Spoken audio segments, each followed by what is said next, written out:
दिसंबर 1956 रविवार का दिन था। हम लोग पुणे से सतारा की ओर जा रहे थे। कार में बाबा के अलावा अरे जसावला जो कार चला रहे थे और मैं बैठा। बाबा अरे जसावला के बगल में कार की आगे वाली सीट पे बैठे थे और मैं कार की पीछे की सीट पे बैठा था और पीछे छूटते हुए पेड़ों और खूबसूरत नज़ारों को देख रहा था। दिसंबर की ठंडी हवा मेरे चेहरे को छू रही थी तो और जो आनंद आ रहा था वो दिव्य था। ऐसा लग रहा था कि जैसे साक्षात प्रकृति हमारे ऊपर मेहरबान है और एक दिव्य आनंद की अनुभूति में हम सारे लोग आगे जा रहे हैं। हम शायद इसलिए भी खुश थे क्योंकि जिसकी वजह से हमारी चेतना का विकास हुआ था वो हमारे बीच मौजूद थे। बाबा खुद हमारे साथ बैठे हुए थे। बार बार बाबा के चेहरे की ओर देखा। बाबा भी व्यू फाइंडर में मेरे चेहरे पे देख के मुस्कुरा रहे थे और सर भी हिला रहे थे।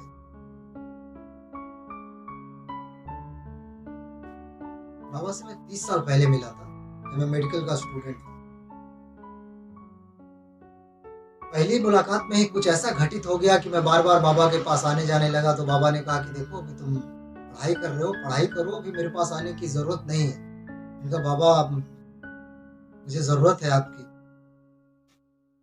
बाबा मुस्कुराए और उन्होंने कहा कि मेरी दृष्टि तुम्हारे ऊपर बनी रहेगी और बाबा की दृष्टि लगातार मेरे ऊपर बनी रहेगी। मेडिकल कंप्लीट करने के बाद मैं 3 साल तक मेडिकल की पढ़ाई करी और उसके बाद मैं सीधा बाबा के पास आ गया। बाबा एक पिता की तरह मुझे जो भी आदेश देते मैं एक बच्चे की तरह उसका पालन करता और एक आश्रम में बहुत सारी जिम्मेदारियां मैंने संभाल रखी थी। मुझे कई बार लगता कि क्या मैं सही कर रहा हूँ और मेरे अंदर से आवाज आती कि जो तू जिस रास्ते पे चल रहा है यही रास्ता सच्चा है। मैं निश्चिंत हो जाता। बाबा के आश्रम में ज्ञानियों की, बुद्धिजीवियों की भरमार थी। एक से एक ज्ञानी, परम ज्ञानी बाबा के इर्द गिर्द जमा रहते। मेरा ज्ञान नगण्य था, मैं बिल्कुल अज्ञानी था। मुझे कोई ज्यादा ज्ञानी मैं कहना ठीक नहीं समझूंगा, लेकिन बाबा का प्रेम मेरे ऊपर भी उतना ही था जितना ज्ञानियों की। हमारी कार सतारा से बिल्कुल बढ़ती जा रही थी कि अचानक धमाका हुआ और मुझे कुछ समझ नहीं आया। मैं सीधा खिड़की से बाहर फेंक गया। मुझे कुछ समझ में नहीं आ रहा था क्या हो रहा है। धुआं, अंधेरा, पता नहीं क्या क्या हर तरफ। थोड़ी देर बाद जब मुझे होश आया तो मैंने देखा कि मेरे प्रियतम कहाँ है, मेरे बाबा कहाँ है। मैंने देखा बाबा के चेहरे पे चमक है, उनके चेहरे से खून बह रहा है। मैं बाबा के पास गया, मैंने बाबा की ओर हाथ बढ़ाया। मैंने कहा बाबा अपना हाथ दीजिए, मुझे चलिए। बाबा ने कहा देखो मुझे मत छुओ, तुम जाओ, मुझे कोई ना कोई यहाँ से ले जाएगा। मैंने कहा नहीं बाबा, मैं आपको इस हालत में कैसे छोड़ सकता हूँ। बाबा ने कहा नहीं मुझे छोड़ो, तुम जाओ। मैंने कहा बाबा, उन्होंने कहा नहीं, तुम्हारी मृत्यु हो चुकी है। नीलू पीछे देखो। मैं पीछे मुड़ा तो देखा मेरा मृत शरीर पहाड़ के पास पड़ा हुआ। मैं रोने लगा। मैंने कहा बाबा मैं आपके बिना कैसे रहूंगा, मैं रह नहीं सकता। बाबा ने कहा देखो तुम्हारा सूक्ष्म शरीर अभी भी जिंदा है, तुम मेरे पास हो, तुम मेरे पास ही रहोगे, मैं हमेशा तुम्हारे पास रहूंगा। अब तुम यहाँ से जाओ। अचानक एक बवंडर आया और मैं बवंडर के साथ उड़ चला। बवंडर के साथ मैं अंधेरी सुरंगों में पता नहीं कब तक चलता रहा। बीच बीच में रोशनी आती थी और मैं अंधेरे सुरंगों में बढ़ता रहा। जब ये सुरंग खत्म हुई तो हर तरफ रोशनी थी।